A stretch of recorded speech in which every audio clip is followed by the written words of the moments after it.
Marcamos el código PIN. La linterna. COPE. Estar informado. José Ramón Pin Arboleda, siempre nos quedará la OCDE. ¿Qué tal? Buenas tardes. Muy buenas tardes. El caso del techo de gasto del gobierno, ¿cómo lo resolvemos, querido profesor? Pues querida Marta, ¿será por dinero?, preguntó Sánchez a la ministra Montero. Y le respondió que con más impuestos cuadrarán los presupuestos. Así que el gobierno sube el techo de gasto al 4,4% del PIB, del que baja el crecimiento. Así empezó Zapatero y dejó el tesoro como un coladero. No quisiera parecer pájaro de mal agüero, pero mucho me temo que Sánchez acabará haciendo mayor agujero y en las finanzas públicas y en nuestro monedero. Y es que ya lo dice el refrán, lo que el techo de gasto sube, el bolsillo del ciudadano cubre. Claro, pues es que no hay otra manera. Los nuestros bolsillos. Claro, no hay otra manera. Buen fin de semana, profesor. Hasta luego, un abrazo. Adiós. Bueno, hasta dentro de mucho tiempo. Claro. Que me voy de viaje. Bueno, no te vayas muy lejos, Bueno, adiós. El análisis es de Javier Fernández Arribas.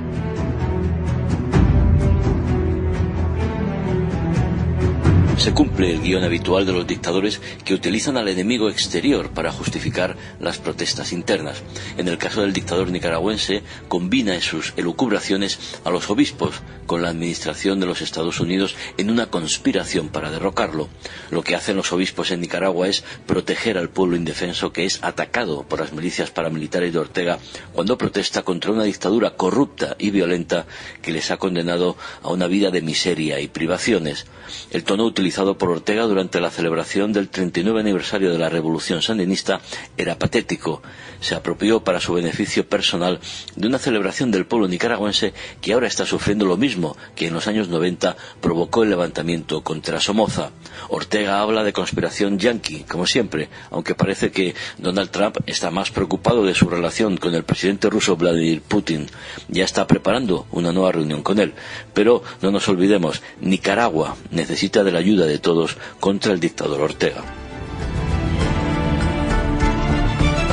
Información confidencial, linterna confidencial. ¿Qué tal, Fernando Jáuregui? Buenas tardes. Hola, Marta, buenas tardes. Ángel Collado, ¿cómo lo llevas? Muy buenas tardes.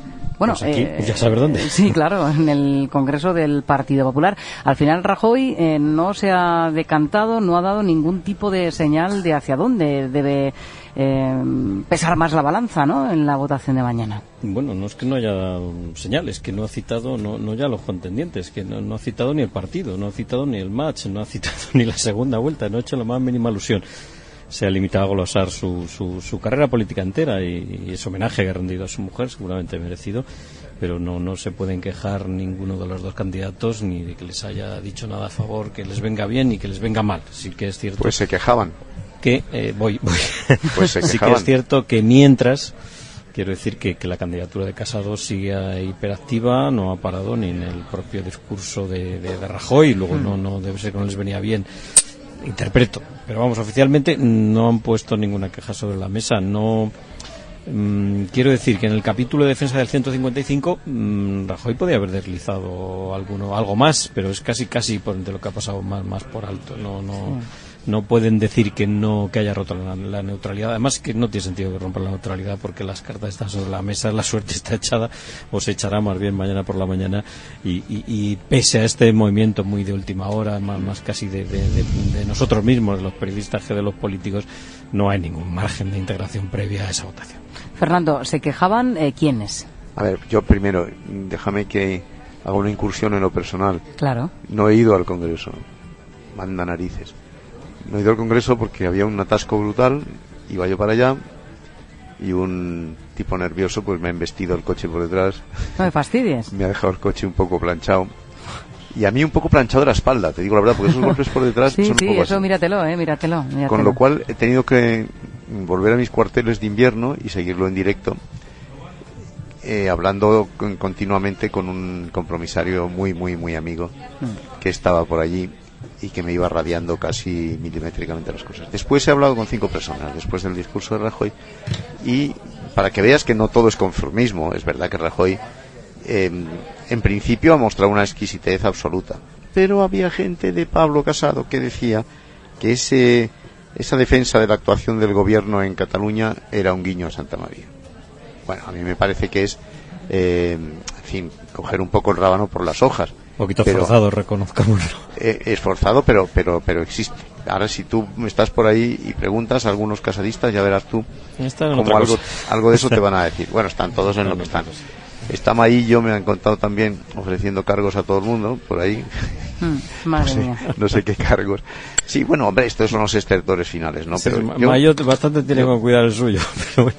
Yo lo que he visto es que han escenificado, y lo han escenificado bastante bien, el fin de una era.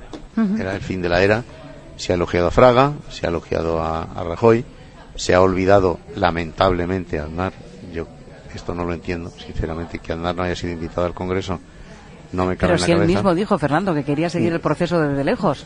Bueno. La reconstrucción Perdona, y que no se reconocía, claro, ¿no? Y no entendía este partido. De hecho, al principio de su discurso, no se sentía Rajoy, representado de hecho, por nadie. al principio de su discurso, Rajoy, cuando ha dicho yo soy militante del PP y siempre lo voy a ser, yo eso lo he entendido como un mensaje directo a Aznar, ¿no? Bueno, no sé, también eso es un poco forzado también. Yo creo que Aznar ¿Tú crees? No sé, no estaba, yo creo que no estaba en la mente de Rajoy. Aznar no hoy. sabía ni siquiera si estaba al día de pago de la cuota, que es el que le importaba poco, ¿no? Yo solo sé, Marta, que Aznar ha protestado por no haber sido invitado. Y que a mí, y a cualquier persona, yo creo con un poco de lógica, es que Aznar ha sido presidente del partido, ha sido presidente de honor del Partido Popular. Yo creo que, en fin, bueno, es igual. En cualquier caso, yo creo que la escenificación del fin de una era la han hecho bien. Y ahora, mañana empieza otra era, y vamos a ver a partir de ahí qué sale. Yo, en los escarceos que he hecho, que no, ya digo que no han sido in situ, pero han sido con gente que sí que sabe, ahí parece un bastante claro ganador, pero no voy a apostar más. He dicho ganador genérico, no genérico, sabes que ganadora, pero bueno, en fin, ahí la gente tiene, a mí me parece ahí, tú no sé si compartes eso, Ángel, tiene la sensación de que hay un ganador. Yo la sensación general es que hoy sí y aquí ya ambos reconocen que quien gane, que por supuesto cada equipo se apunta a la victoria, sí que empiezan a reconocer que va a ser por los pelos.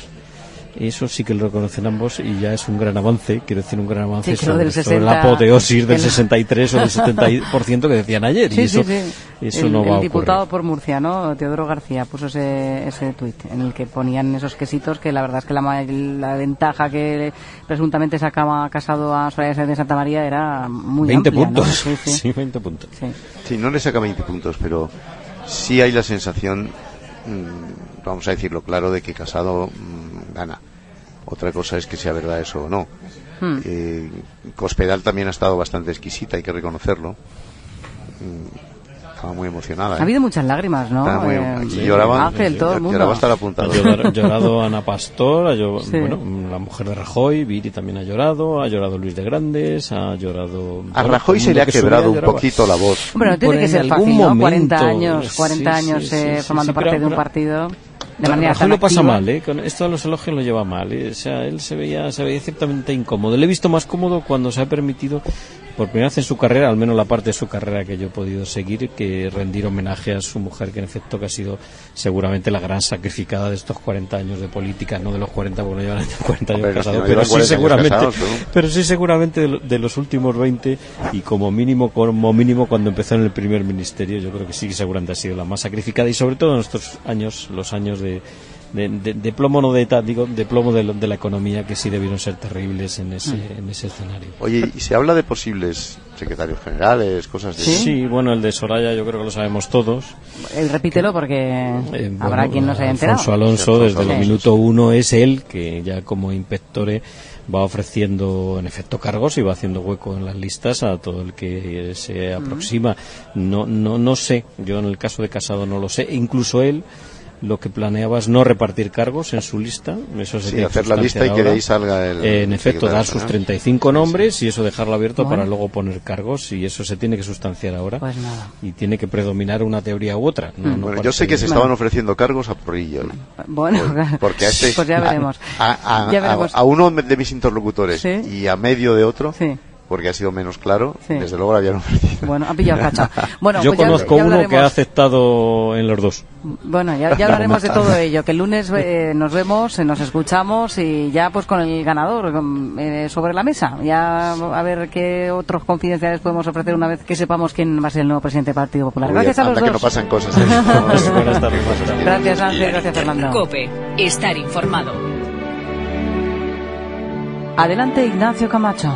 Por autocomplaciente que haya sido su despedida, el liderazgo de Rajoy en el PP deja un partido jibarizado. Lo recibió con 11 millones de votos y lo suelta con una expectativa de 6 y bajando. Heredó un bloque de centro-derecha unido y lo abandona dividido en dos por la aparición de Ciudadanos. Ese es su legado. También el de una organización de sólida implantación y enorme fiabilidad, que bajo su mando ha perdido miles de afiliados y no conserva siquiera la legendaria cohesión de su aparato. Por eso los candidatos a su sucesión saben que ya no es posible un marianismo sin Mariano, que es imprescindible otro estilo, otro modelo, otro lenguaje y otro ánimo, y que a partir de mañana, gane quien gane, la reconstrucción ha de empezar imperativamente por un impulso de cambio. Reunión del equipo económico de la Linterna de este viernes 20 de julio con Fernando Méndez Ibisate. ¿Qué tal, Fernando? Buenas noches. Pues muy bien, encantado de estar aquí una vez más con todos vosotros. Y también Vicente Lozano. ¿Qué tal, Vicente? Buenas noches. Buenas noches, también aquí encantado. Y Joaquín Bizmanos. Joaquín, bueno, ¿qué ha pasado en la economía? Ya lo sabemos, ¿no? La ministra Montero. Tenemos que analizar un Consejo de Ministros que ha sido muy económico, del que ha salido el techo de gasto, que es el primer papel de los presupuestos generales del Estado, en este caso para 2019. Como se esperaba, el Gobierno lo dispara por encima del 4%. María Jesús Montero es la titular de Hacienda. El límite de gasto no financiero para 2019, que queda fijado en 125.064 millones de euros.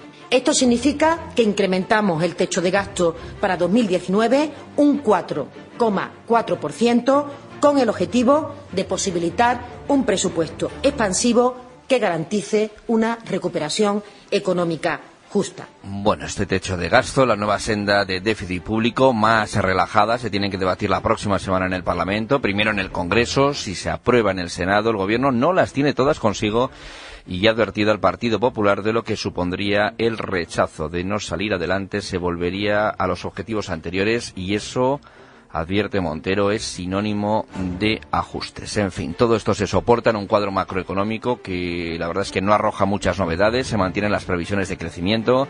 Mejora algo la tasa de paro, según ha anunciado la titular de Economía, Nadia Calviño. La tasa de paro va a seguir disminuyendo a un ritmo aproximado de entre 1 y 2 puntos porcentuales al año y esperamos que se sitúe por debajo del 11% al final de 2021, que son casi 16 puntos menos que el máximo alcanzado a principios de 2013, como ustedes saben muy bien. Del Consejo de Ministros han salido más decisiones, por ejemplo, la subida de la base reguladora de las pensiones de viudedad hasta el 56% este año, en agosto hasta el 60% en 2019. Estaba comprometido por el acuerdo que firmó el PP con el PNV para sacar adelante los presupuestos de este año, pero este Ejecutivo se ha colgado la medalla. ¿Esto cómo se traduce en las prestaciones? Lo resume la ministra portavoz Isabel Celaá. Supondrá una subida en sus pensiones de viudedad del 7,7% a partir del 1 de agosto y otro 7,1% el 1 de enero de 2019, en el cual se incorporará el otro 4% para llegar al 60% en la base regulatoria. Se beneficiarán, dice, 500.000 de pensionistas, la mayoría, recalcado, mujeres con bajos ingresos. Del día que quedarse además con los servicios mínimos que Fomento pone ante la huelga de tripulantes de cabina de Ryanair. La compañía irlandesa de bajo coste deberá garantizar el 59% de los vuelos a ciudades peninsulares y extranjeras, el 100% en destinos a las islas, en los paros convocados para el 25 y 26 de julio. Al menos esta tarde hemos conocido que se desactiva otro conflicto, el de los trabajadores que prestan servicios a aviones y pasajeros en los aeropuertos estatales. No irán finalmente a la huelga. En la bolsa el IBEX sigue plano por la subguerra comercial. Entre los valores que han subido hoy, Red Eléctrica. Es noticia porque el Gobierno ha propuesto al exministro socialista Jordi Sevilla como nuevo presidente. Es, ojo, uno de los cargos mejor pagados que puede asignar el Ejecutivo. Su actual responsable, José Folgado, cobró casi 550.000 euros el año pasado. Que se sepa, Jordi Sevilla no sabe mucho de energía. Y luego en la izquierda critican lo de las puertas giratorias, pero aquí las puertas giran siempre, están constantemente girando. Gobierne quien gobierne. Constantemente. No sé por qué entre comillas, la manía de entrar a un nuevo equipo y hay que cambiar todas las empresas públicas, y hay que cambiar el Instituto Cervantes, y hay que cambiar al presidente del CIS. Eso debería, de alguna forma, la legislación contemplarlo. Oye, si eso por un lado. Y luego, por otro, nombrar gestores. Nombrar gestores que sepan del sector en el que van. Claro, Red Eléctrica es una empresa estratégica. Ahora mismo si va a comprar a Abertis, va a comprar Hispasat a Abertis, tiene ahí, es el que gestiona el canal de la electricidad por el que fluye, con lo cual es importante. Es un presidente que sepa, claro. Sobre todo porque Jordi Sevilla es un buen político, es un experto, tiene cosa pública, unas ideas muy buenas en el tema de la administración, de la reforma de la administración. Pero claro, de energía. Al menos choca, ¿no? En el tema energético, está claro. Pero eso de Sevilla es el nuevo responsable de Correos, que es el ex jefe de gabinete de Pedro Sánchez, es el nuevo responsable de Paradores, Óscar López, el senador, y que no se sepa, que se sepa, no ha tocado una empresa en su vida. Bueno, ahí estamos, ¿no? Bueno, igual ha dormido en algún parador algún día, ¿no? Y a partir de ahora dormirá más. Sí, a ver, yo en realidad diría que tengo poco que decir sobre el nombramiento de Jordi Sevilla, porque es una decisión política y es un puesto político y es un cargo político. Lo malo es que mantenemos las formas y los tics de la época de Franco, que es colocar a gente adicta en los puestos de la administración. Seguir nombrando políticos. No ha habido ni un solo partido, ni UCD, ni el PP, ni el PSOE, que no haya mantenido este tipo de cuestión, porque no hay ni un solo partido político dentro de un marco democrático que en el fondo quiera sacar las manos de la administración, de lo político, del ámbito de las empresas en general y en especial de las públicas. Cuanto más reducidas además estuvieran estas, mucho mejor. Luego decimos y nos quejamos de que el gasto es mucho y de que dónde se podrían reducir gastos y demás, pero, por ejemplo, una de las vías sería que el sector público no se dedicara a lo que no tiene que dedicarse, ¿vale? Fernando, hoy por ejemplo los de la Casta y compañía, los Podemos no han salido a criticar esto. No solo no han salido a criticar, están pidiendo más árnica y más de todo. Se han preparado dentro de la SEPI, dado que Red Eléctrica Española está participada en un 20% por la SEPI, dentro de la SEPI se preparan cambios o relevos presidenciales, como refería Vicente Lozano, en Correos, en Navantia, en Traxa, en Unosa, en Enusa, hasta en la agencia EFE. O sea, absolutamente en todo. Y esto es un drama. Aparte de que genera una ineficiencia enorme respecto a la gestión, a la administración y a los resultados de todas estas empresas que se dirigen y se administran con criterios políticos y no con criterios profesionales y económicos. Por eso también, por ejemplo, una persona como el actual presidente de Bankia dice que como se les ocurriera mantener a muy largo plazo o transformar de forma perenne la situación de Bankia a una banca estatal, él se iba, porque claro, evidentemente es un profesional de lo suyo, no es un político.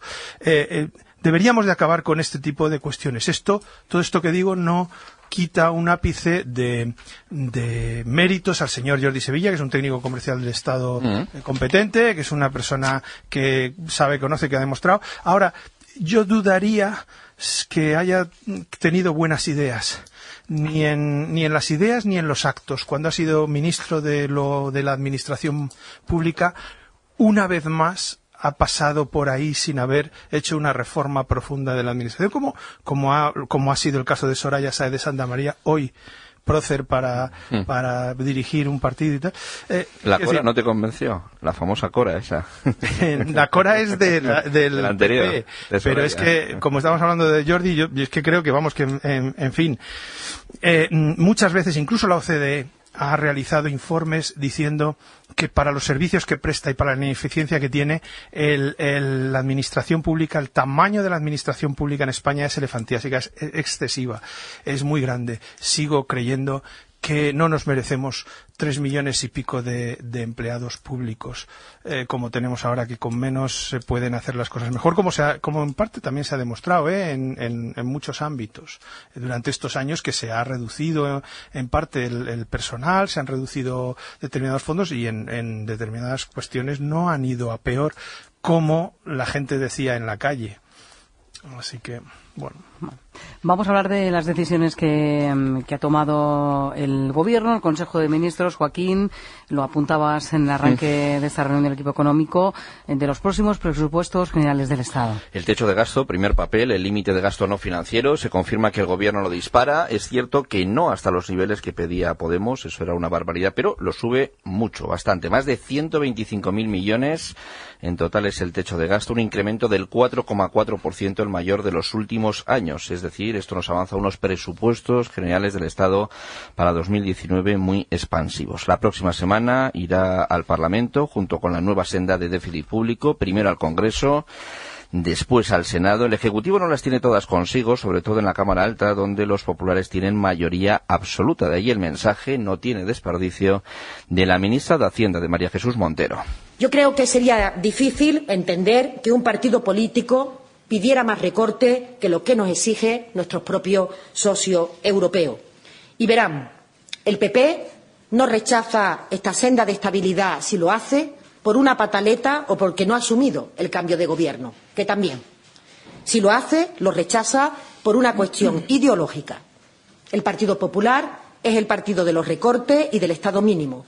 Y nosotros, este Gobierno, defendemos un Estado fuerte, capaz de redistribuir y de mantener los servicios públicos de calidad. Unos servicios públicos no privatizados. Aprovechado para todo, Montero, está claro, lo que es pura ideología es la titular de Hacienda, que ha dejado claro que no hay plan B, que si la nueva senda de déficit se rechaza, se volverá a la anterior, que es sinónimo, afirma, de ajuste. Señala perjudicados. Serían las comunidades autónomas y la seguridad social, que perderían conjuntamente 5.000 millones para el año que viene. 5.000 millones menos para pensiones, para sanidad, para educación o para política social. Bueno, todo esto se soporta en un cuadro macroeconómico que, como hemos apuntado antes, no aporta muchas novedades. Mantiene previsiones de crecimiento este año y el próximo en el 2,7 y el 2,4% respectivamente. Para la ministra de Economía, para Nadia Calviño, se trata de unas cifras realistas, prudentes. Se trata de una previsión realista y prudente. Es, de hecho, algo inferior a los organismos, a la publicada por otros organismos. En cuanto a la evolución del empleo, el nuevo Gobierno se muestra algo más optimista. Espera que descienda la tasa de paro hasta el 13,4% a finales de 2019. Hasta ahora era el objetivo el 13,8%. Superaremos los 20 millones de ocupados allá por 2020. Bueno, ¿ha sido más bien un anuncio de unos planes de un gobierno o un mitin, lo que hemos escuchado este mediodía por parte de la ministra de Hacienda, Montero? A ver, estamos en modo meeting siempre. Es que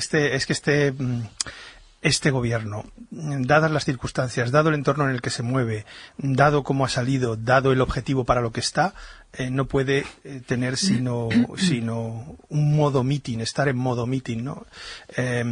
Evidentemente, a ver, hay muchas cosas que comentar, ¿no? Primero, no me cuadran el mantenimiento de una serie de cifras con la variación de otras dentro del cuadro macroeconómico. Por ejemplo, no me cuadra el mantenimiento del crecimiento y de la creación de empleo cuando dicen que la creación de empleo, bueno, es verdad que el crecimiento y la creación de empleo desaceleran un poquito respecto a estas fechas de estos 3-4 últimos años pasados, pero era algo que estaba ya contemplado por el gobierno del PP.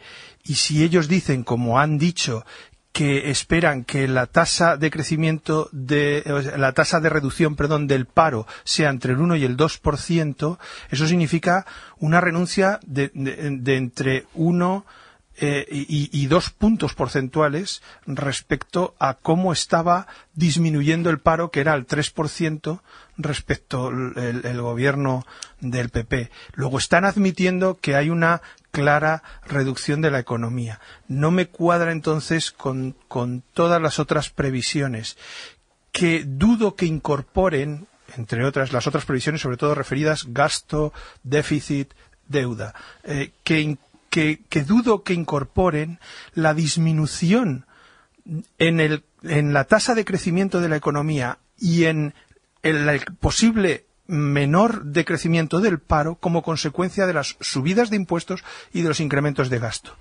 Eso hay que tomarlo en cuenta y me temo que no se está tomando en cuenta. Y no se está tomando en cuenta porque están manteniendo las mismas desaceleraciones del pasado. Pero además, la ministra creo que es, no sé si es Calviño o la de Hacienda. Montero, la de Hacienda es Montero, pero o no sé si ha sido Calviño o Montero la que ha dicho lo del Estado fuerte. Confunden en general la izquierda y los que propugnan un mayor Estado, por cierto, y sirva como paréntesis, los de Podemos piden incrementos del gasto de 15.000 millones. 15.000 millones, eso. No de 5 o 6.000 millones como está proponiendo la ministra. Proponen un aumento del techo de gasto de 15.000 millones.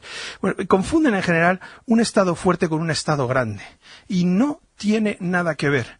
Los estados grandes son inoperantes y son ineficientes per se. Cada euro que se destina a gasto público, yo no digo que no sean eficientes, yo no digo que no sean necesarios una parte, pero en el momento que el Estado se dedica a hacer lo que no es propio del Estado, todo deriva en incrementos de burocracia, de corrupción, sistemas de corruptelas y de pérdidas de ineficiencia, de lobbies y de otro tipo de gastos que se realizan por esa vía. Por cada euro que se destina de gasto, sea de inversión o de consumo, en ese aspecto. Con el agravante de que esas pérdidas de dinero o esas pérdidas de producción, al no ser repercutidas sobre las propias personas que realizan esas ineficiencias, como ocurriría en el sector privado, en las familias o en las empresas, pues no hay límite para ello, no hay freno, no hay las señales que marca el mercado para que uno frenase de realizar barbaridades. Son todo lo contrario para los políticos, porque ellos lo están señalizando en términos políticos de votos, no de eficiencia económica. Las pérdidas a medio largo plazo, 2, 3, 4 años, para la economía, eso sí que son recortes, no los otros. Eso sí que son recortes para las familias y para las empresas. Vicente. Sí, estamos ante un gobierno de izquierdas. Prefiere subir el gasto y necesita, como tiene además que cuadrar el déficit, aunque ha relajado la senda de reducción del déficit, tiene unos compromisos con Bruselas, necesita más ingresos. Más ingresos suponen subir impuestos. En teoría, los impuestos que se han avanzado es un impuesto a la banca, es un impuesto a las empresas tecnológicas, a las grandes empresas a subirles hasta el 15%. Ya no se habla casualmente del diésel. Que de repente el impuesto al diésel que estaba ahí lleva un par de 10 o 12 días que no se habla. ¿Por qué? Porque el diésel afecta, no es a los ricos, el diésel afecta a los autónomos, afecta a todo lo que tiene un coche diésel. Bueno, y se han dado cuenta de que es un debate inoportuno en este momento. Absolutamente, claro. De todas formas, ha dicho María Jesús Montero, espero que con esto sirva, que no haya que hacer ajustes adicionales, pero tampoco lo ha descartado, ¿eh? Y luego estoy con Fernando, si tú metes más carga a las empresas que paguen más impuestos, eso necesariamente se nota en el empleo. O sea, se nota en el empleo. Ya lo ha pedido Rosell, cuidado con el empleo. Entonces, ¿cómo vamos a ver esto? Lamentablemente, lo vamos a ver en las cifras de empleo que se vayan conociendo en los próximos meses, las cifras sobre todo la EPA, ¿no? Cómo, si de verdad esto va a repercutir en esos planes de empleo, en esas previsiones que también con Fernando, que son demasiado optimistas me parece, con la reducción del crecimiento y el aumento de impuestos, a ver cómo se nota, ¿no? Porque veremos sobre todo en el segundo semestre, primer trimestre del próximo año, porque la EPA que nos va a dar la próxima semana, que va a ser la de verano, esa va a ser buena todavía. Esa va a ser buena, claro, sí. Y a mí me da que las cifras que están dando, digamos, podemos fiarnos de las del 18 y 19, más o menos. Más allá, no sabemos. Entramos en un periodo de ¿Qué incertidumbre. consecuencias va a tener? Entramos ¿no? en un periodo de incertidumbre, por cierto, para las propias empresas, para los propios planes de inversión, para los propios planes de vida de las familias, etcétera, etcétera, de lo que quieran hacer, ¿no? Y esto se va a notar. Es que, quieras que no, claro que se va a notar y que se está notando. Lo único que ocurre es que el gobierno confía en que no le pillen estos 2 años, porque de aquí a que haya elecciones, estos 2 años, o año y medio, o 1 año, no lo sé. Cuando tenga previsto, cuando el presidente de gobierno Sánchez decida convocar, pues convocará. Pero en ese periodo, él espera que no le pille. Y que todo esto suena bien. Y suena positivo para la gente. Subir las pensiones, por ejemplo. Por cierto, una cosa que el PNV hoy se ha enfadado porque decía, oiga, esto lo pacté yo. Lo pacté yo con el PP, esto es mío. Porque lo de la base reguladora de las pensiones de vida. Para que yo le aprobara los planes, esto era mío. Y otra serie de medidas que se van colocando. El tono en general hoy de la ministra ha sido incluso un poco amenazante, ¿no? Es esa misma idea de que cuidadito, porque si bueno, no de se superioridad aprueba, moral, ¿no? Un poco. ¿Perdona? Superioridad moral un poco, ¿no? No, y un poco amenazante. Cuidadito, porque si no se aprueba esto, volveremos a la senda de déficit antigua y entonces vosotros, más las comunidades autónomas... Y la culpa tendrá el PP. Eso es. Claro. Es todo un marco... Bueno, ya veremos, ¿no? Hay elecciones autonómicas el próximo efectivamente, año. No, pero también tenemos que ver... Pero eso influye también. Tenemos que ver la respuesta de la sociedad. Cuando digo la sociedad, digo de las personas, de cada una de las personas, de los votantes. Y tenemos que ver cuál es su respuesta de madurez. Y tendremos que apañarnos con la sociedad que tengamos. Porque después de todo, todas estas cosas que pasan en Nicaragua, ahora, el señor Ortega está ahí porque lo votaron. Es que esto se olvida de decir continuamente en muchas tertulias, ¿no? Bueno, pues nosotros tendremos también las cosas que votemos. Bueno, pues ahí está. Que no se ve de forma inmediata los problemas, los ajustes, la política de ajustes a las que nos va a llevar una política de izquierdas de este talante. Bueno, pues no se ven de momento, pero esa es la política de ajustes que tendremos en el futuro. No sé si muy largo, medio plazo. Y por cierto, y depende de en cómo se lleve, porque hasta ahora también todos estamos un poco en el ámbito un poco de las promesas, de las intenciones. Tampoco se ha aprobado nada, ¿no? Me da la sensación. Entonces, bueno, pues estamos ahí, en la incertidumbre. Bueno. Es lo que viene.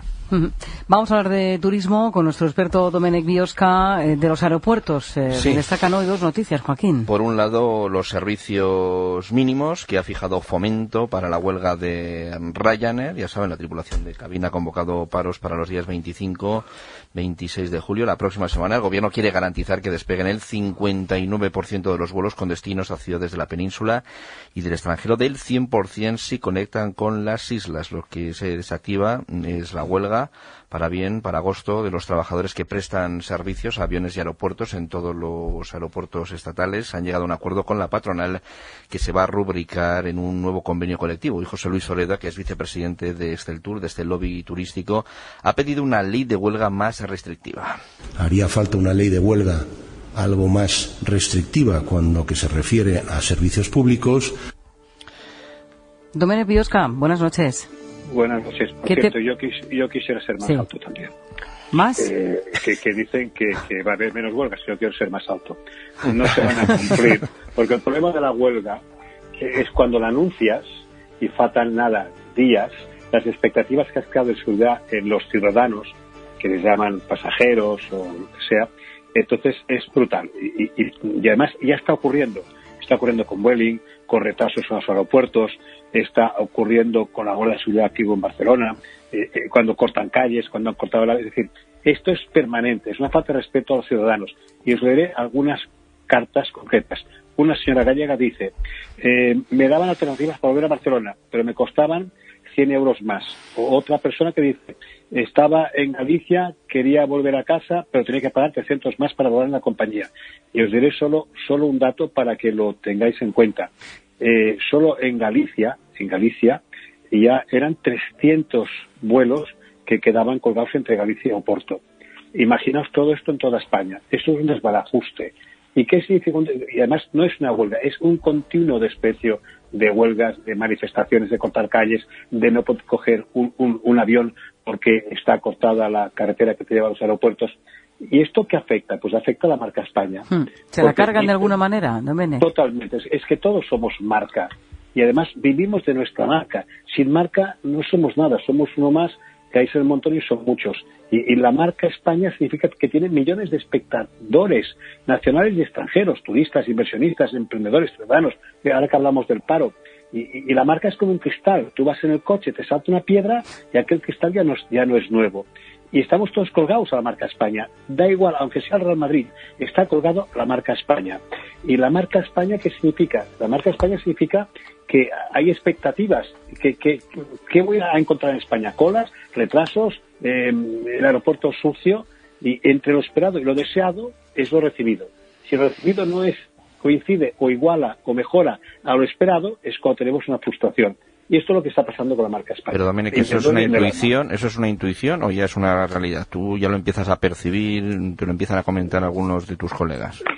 Eso me lo comentan, y además fíjate que hay cancelaciones de hoteles, porque cuando tú vas a un aeropuerto, y además la realidad es otra, yo voy a un aeropuerto y puedo obtener un billete para ir a Madrid.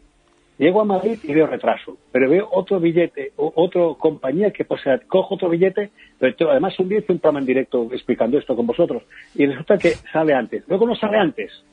Luego cuando llegas ya y tienes que empalmar con otro aeropuerto, ya tienes que ir a dormir y coger un tercer billete. Esto es así. Y luego te encuentras en un aeropuerto, no te dicen cuánto tardarán, pues llegar a estar 2 horas, es que es un desbarajuste. Entonces, ¿qué pasa? Mis colegas, los compañeros me dicen, es que Domènech, tú no entiendes de aviones, es que el cielo es muy complicado. Y cuando hablas con los propios empleados de las compañías, te das cuenta que a lo mejor no tienen horas extras, que están colgados, llegan tarde. Pero no solo pasa esto con los aviones. El otro día, 1 hora y pico retraso en el AVE, nadie dijo nada, un frenazo casi me cago y nadie dijo nada. Bueno, te devolverían el dinero por lo menos, ¿no? Claro, ¿y quién es el guapo que se pone a hacer? Otro día me pasó también con la compañía, que no se puede usar que vaya usted a la compañía allí a la metallería y reclame, la cola daba la vuelta al aeropuerto. O sea, claro. Es que es reírse de la gente. Pero claro, pasa esto, ¿no? Con que son empresas públicas o con oligopolio, pues claro, ¿qué pasa en el aeropuerto de Barcelona, por ejemplo? Que tienes 2 o 3 compañías, pero sobre todo 2, si no vuelas, porque el día no me dejan volar con una de ellas, ¿no? Y lo que comentabais de las empresas públicas, el problema no es cambiar al presidente, es que el presidente va con todo su equipo, otros salen. Si duran 6 meses o 1 año, es lo que hablabais, los elefantes cuestan mucho de moverse, entonces están enfadados. Y además las reacciones no son rápidas, ni hay cultura empresarial. Y todo esto es otra forma también de reírse de la gente que paga impuestos. Te veo pesimista, Domènech, que estamos a 20 de julio, hombre. Es que, ¿sabes qué pasa? Que llevo 183 vuelos. Ya. Pero el resto, algunos van a coger ahora el primero. Claro, ninguno bueno, ¿no? Ir a los aeropuertos y veréis, mira, mi hijo, que viene de Argentina, se tiene que ir desde Santiago a Barcelona el lunes por la noche, a las 9 horas. Nadie le garantiza que salga el avión, ni a la hora, ni que salga. Con 2 niñas. ¿Qué haces? Entonces vas sumando, y yo no me enfado, porque yo ya vivo en los aeropuertos, ya sé los rincones, antes como hasta puros, ahora yo no puedo fumar, bueno, me encuentro gente, escribo, y gran parte de lo que escribo en los aeropuertos, pero es que ves gente con niños que duermen allí tirados yo creo que esto, el otro día, por cierto, han hecho una sala VIP para el Puerto de Palma, muy bonita, muy grande, se come muy bien, pero no cabíamos. Y en un momento digo, bueno, no era la sala VIP, ¿eh? Imagínate fuera. Pero es que no cabíamos porque había retrasos, no anunciaban, no sabían nada, la pobre gente de la sala VIP que ahora se acciona, mandando salas afuera. Entonces, ¿qué pasa? Bueno, vamos a cambiar el concepto de viajeros o de visitantes por clientes, porque el cliente opina, habla y castiga la marca. Pero, no sé, de tus palabras da la impresión, Domènech, como que no somos capaces de absorber, por ejemplo, 84 millones de turistas, o vas por otro lado. Sí, somos capaces de absorberlo si no hay huelgas, si no hay retrasos. Madrid. El otro día estabais en Madrid, como estaba yo, se cortó la Gran Vía y para poder llegar donde quería llegar, pues el taxista me dio 6 vueltas, ¿no? Llegué tarde. Entonces, ¿qué pasa? Que tú vas, los que estamos todavía en la calle, vas sumando, hasta que dices, bueno, hay alguien que esté pensando en la puntualidad, lo que uno ha previsto, coger un avión, los enlaces, ¿Sabéis que esto es importante para la gente? Que la gente esto opina, vota y luego da sus impresiones al resto de clientes internacionales. Claro, yo sigo lo mismo, porque por mucho que comercialicemos, que hagamos publicidad, que al final la opinión de los 80 y pico más los de dentro... el boca a oreja, ¿no? Es de modo. Boca a oreja. Bueno, anímate, ¿eh? Venga. Hoy no he comido pulpo, no. Eso se nota. Ese es el problema. Ese es el problema. Gracias, Domènech Biosca. Gracias. Un abrazo. Adiós. Hasta luego.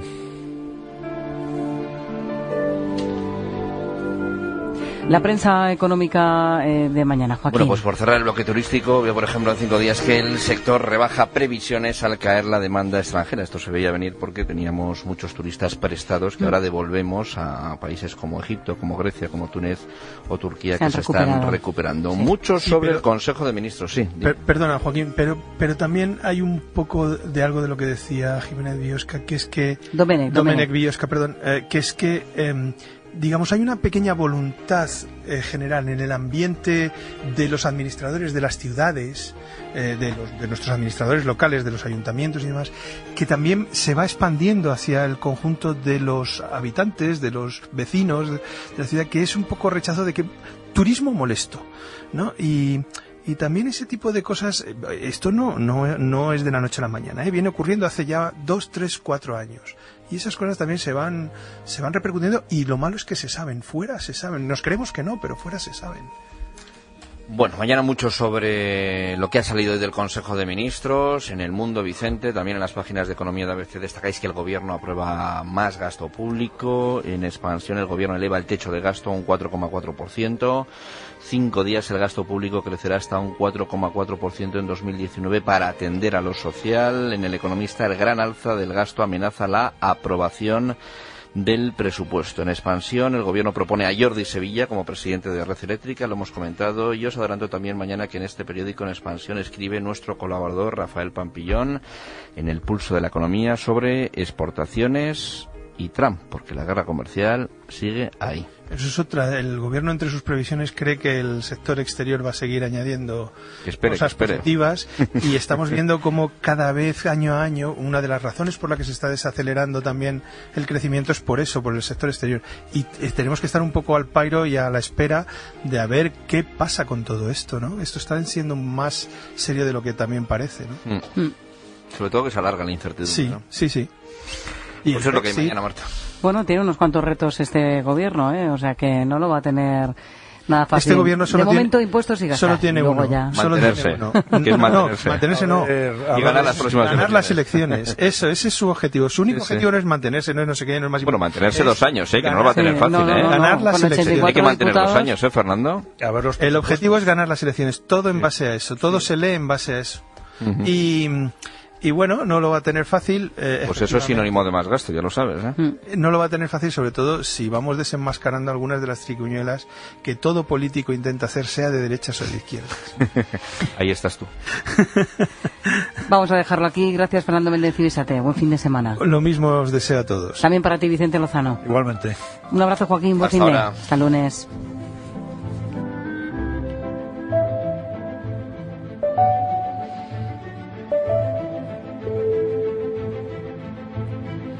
Hablamos en la linterna de ciencia, salud y bioética a ciencia y conciencia con César Nombela. El genoma humano nos sigue revelando los fundamentos de nuestra naturaleza como seres vivos. Datos recientes permiten una comparación más precisa de nuestro genoma con el de otras especies, entre ellos primates como el chimpancé o el orangután. Las explicaciones que surgen son acordes con lo que lógicamente se esperaba. En el hombre ha habido cambios biológicos en el metabolismo, como la capacidad de producir los ácidos grasos propios de nuestro cerebro y de nuestro sistema inmunitario. Nuestro genoma también refleja una capacidad para desarrollar un cerebro de mucho mayor tamaño que el de los grandes simios. La lógica de la biología ofrece explicaciones científicas, pero los humanos dieron un salto diferente del que no es capaz ninguna otra especie: la aceptación de unos valores. Situados en el terreno de la moralidad, los humanos han progresado al establecer el valor de todos y cada uno de quienes integramos la especie. A esta hora de los viernes enfocamos nuestra linterna a la situación internacional para conocer las claves de cuestiones que, por supuesto, también nos afectan. Y lo hacemos de la mano de Javier Morillas. ¿Qué tal, Javier? Buenas noches, bienvenido. Muy bien, buenas noches. Y Javier Fernández Arribas. ¿Qué tal, Javier? Buenas noches a todos. El presidente de Nicaragua, Daniel Ortega, utiliza la fuerza para reprimir a los opositores, sobre todo en la ciudad de Masaya. Lo estamos contando a lo largo de toda la semana. Ahora acusa a los obispos de participar en una conspiración para derrocarlo organizada por Estados Unidos. Javier Fernández Arribas, esto es lo de siempre, ¿no? Buscar el enemigo exterior. Se cumple el guión de todos los dictadores, que cuando tienen problemas internos, porque ya la población se harta de sus maneras dictatoriales, represivas, y encima sometiéndoles a una vida de penurias y de miserias, sin libertad y sin una vida digna, pues le echa la culpa a alguien que está conspirando desde el exterior. Aquí siempre el actor más utilizado son los Estados Unidos, y ahora quizá la novedad es que la Iglesia Católica en Nicaragua, que es quien ha estado mediando entre el gobierno y la oposición en busca del diálogo y de una solución pacífica, una solución negociada, pues ahora resulta que son artífices o están compaginados con los americanos. Realmente Ortega utilizó la conmemoración del 39 aniversario de la Revolución Sandinista para hacer este tipo de acusaciones, y lo que está, pues eso, intentando ganar tiempo y salvar la cara de una manera patética desde mi punto de vista. ¿Cómo lo ves, Morillas? Bueno, yo creo que es un guión que ya conocemos, ¿no? La Iglesia aparece ahora como la bestia negra del sandinismo. Recordemos la reprimenda que el Papa San Juan Pablo II le llegó a echar también a alguno de aquellos ministros jesuitas del primer gobierno sandinista, con lo cual, Ernesto Cardenal, ¿no? Cuando, bueno, había por parte también en ese momento quizá sobre todo de los jesuitas, que eso también, esa división se ha conocido en España, pues una tendencia que desgraciadamente apoyó ese tipo de demagogia y todo aquello de cristianos por el socialismo y aquellas fintas que tan malas consecuencias ha tenido. Y además se han estado aprovechando, pero totalmente. Ayer precisamente me comentaba un amigo, Javier le conoce porque se lo presenté, había estado en Nicaragua hacía como un par de meses en un viaje que trabaja en una empresa americana, y bueno, les habían llevado y habían pasado la frontera desde México, y resulta que el guía que les manda el gobierno es un jesuita, para intentar mantener ahí esa doble cara, y bueno, yo no sé exactamente, para limpiar su imagen de alguna manera. Para limpiar la imagen, sí, es que cuando no es de una forma o es de otra, y hay muchos realmente que se dejan involucrar, ¿no? Bueno, el apoyo que ha recibido Ortega a lo largo de esta semana no sorprende a nadie. El líder del régimen venezolano, Nicolás Maduro, en la Organización de Estados Americanos, no sé si creéis que está estando a la altura de las circunstancias o debería de alguna manera actuar con más contundencia. Hombre, pues han sacado una resolución de condena de la represión, y también pidiendo elecciones al presidente de Nicaragua, que por cierto ayer desechó, y además acusó directamente a la OEA de estar al servicio de los americanos y del complot y la conspiración. Pero sí es cierto que la OEA, que durante estos años ha estado dividida, porque el bloque bolivariano liderado por Venezuela y por Cuba, la ideología de Venezuela y el petróleo, la ideología de Cuba y el petróleo de Venezuela, junto con Nicaragua, Ecuador, Bolivia, estos países que han estado, y algunos están más en esa línea, pues ha estado con las manos atadas porque no había las mayorías suficientes para poder actuar. Pero desde hace ya algunas semanas, bueno, a Venezuela se comenzó el proceso para expulsarle de la organización si continuaba siendo pues la dictadura que es en Venezuela, y yo creo que ahora en Nicaragua va a ir por el mismo camino. Pero es verdad que ahí América Latina, los hermanos latinoamericanos tienen que presionar, y mucho, para evitar, llevamos casi 400 muertos en Nicaragua, evitar que eso pueda ir increciendo. Bueno, y sobre todo que no se enquiste, como es el caso de Venezuela, ¿no, Morillas? Bueno, yo va por el mismo camino. Claro, es que ellos achacan que hay una conspiración por Estados Unidos. Yo creo que no hay ninguna conspiración. Estados Unidos está bastante cansadito de los problemas de Sudamérica, porque es cíclico, es una cosa que se repite. Además, las intervenciones en Estados Unidos Unidos ya en Nicaragua son antiguas. Recordemos que fue desde John Quincy Adams en los años 30, que era hijo del segundo presidente de Estados Unidos, de John Adams. Ya fue las primeras intervenciones y luego, bueno, durante el siglo XX con los Somoza, por supuesto, ¿no? Por lo cual es un avispero del cual no sacan nada, no se saca nada y tendría que ser la comunidad internacional. Estos organismos internacionales, como intentan ser organismos de consenso, organismos más de carácter político, lo que intentan es mantener a todos los miembros dentro de la organización para mantener interlocución. Por eso al final son muy poco operativos, de modo que si Estados Unidos no decide algún tipo de actuación junto con la Unión Europea, que yo creo que son quien tiene ascendiente moral, quizá por su distancia de la zona, Estados Unidos no estaría tan bien visto, pues la solución es que tiende a enquistarse, porque es que ahora están con el petróleo venezolano, como decía muy bien Javier, y además con miles de asesores ya cubanos en todos los ámbitos de la administración. Es que en Venezuela están hasta los notarios, es que hasta notarios ha enviado Castro, con lo cual Nicaragua, que es un país más pequeño, más fácilmente controlable y que llevan mucho más tiempo socavando la autoridad de ese país, pues lo tienen más complicado. Y además es que no se ve ahora un liderazgo en la oposición, porque recordemos que después de aquel periodo sandinista tan ruinoso, vino Violeta Chamorro y consiguió unificar a toda la oposición, etcétera, pero es que luego pues todo eso se ha disuelto. Este hombre vivió una especie de segundo renacer, pero bueno, al final pues efectivamente la cabra tira al monte. Las primeras elecciones ya, aunque las ganó con fraude, pero las segundas ya fue el fraude mayor, y ahora pues están enquistados. Es que es muy difícil que este tipo de personajes se muevan luego del poder, ¿no? Matrimonio Somoza, matrimonio Ortega, también en Venezuela, Maduro con su mujer también gobernando el país. ¿Esto es una fórmula habitual en Sudamérica o en más sitios? Hombre, de fórmulas dictatoriales me refiero. Bueno, Rumanía con los Ceausescu también tenía algo parecido, pero Corea del Norte. Corea del Norte. Siempre se dice que Siria. detrás de un gran hombre siempre hay una mejor mujer, ¿no?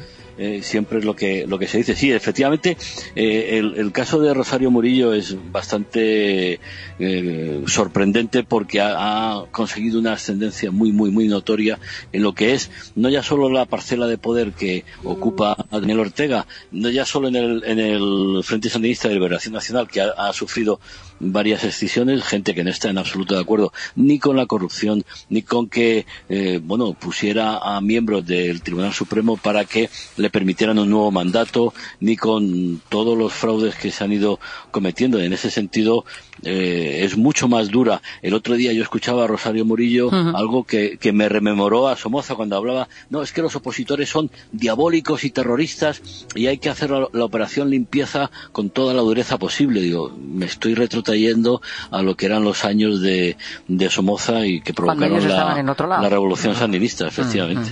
Bueno, sí, abundando un poco en lo mismo, preguntaba si es que este tipo de situaciones y de dinastías que se establecían eran comunes. Pues parece que en muchos de estos países en desarrollo ocurre. Recordemos que lo mismo que ha pasado en Gabón, por ejemplo, con Omar Bongo y su hijo, y bueno, con Kabila ocurrió en la República Democrática del Congo y en tantos lugares, ¿no?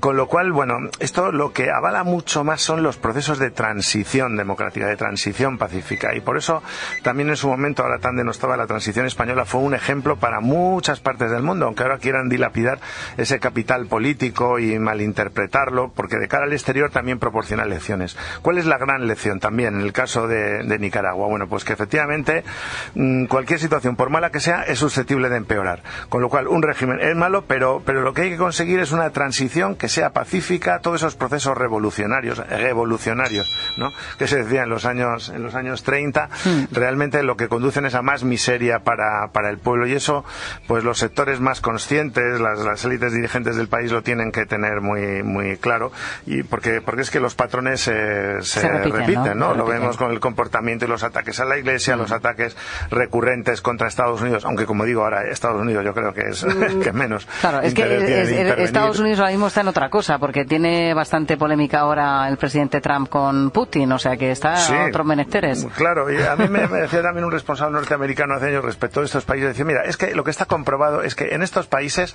dice, si apoyas a la oposición, al final la oposición, cuando llega al gobierno, va a hacer lo mismo que está haciendo el gobierno, con lo cual lo mejor es, bueno, o no intervenir o intentar efectivamente pues plantear una salida que siempre es muy complicada, porque partimos de bases de educación muy frágiles, y entonces pues la población se envilece ante el discurso más demagógico que pueda aparecer en el horizonte, y esto es lo que encanalla, y como es muy fácil encanallar a la población de estos lugares, pues bueno, puede saltar la chispa por cualquier cosa. Y ellos lo conocen muy bien. Aquí también conocemos al antiguo embajador Jorge Salaverry, que seguro que Javier también le conoce. Sí, ha estado esta semana.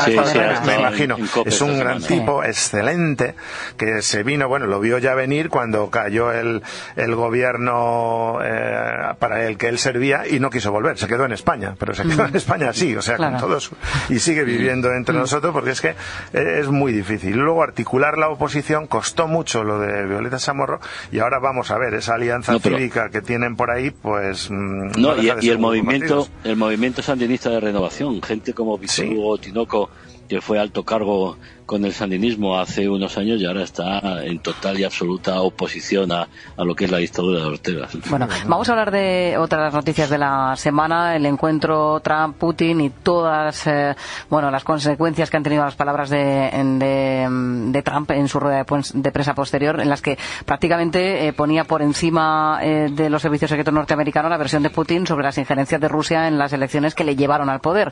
Luego quiso rectificar, pero dijo lo contrario, la misma frase. Vamos, que tiene un lío montado, Javier, que no sabe por dónde salir.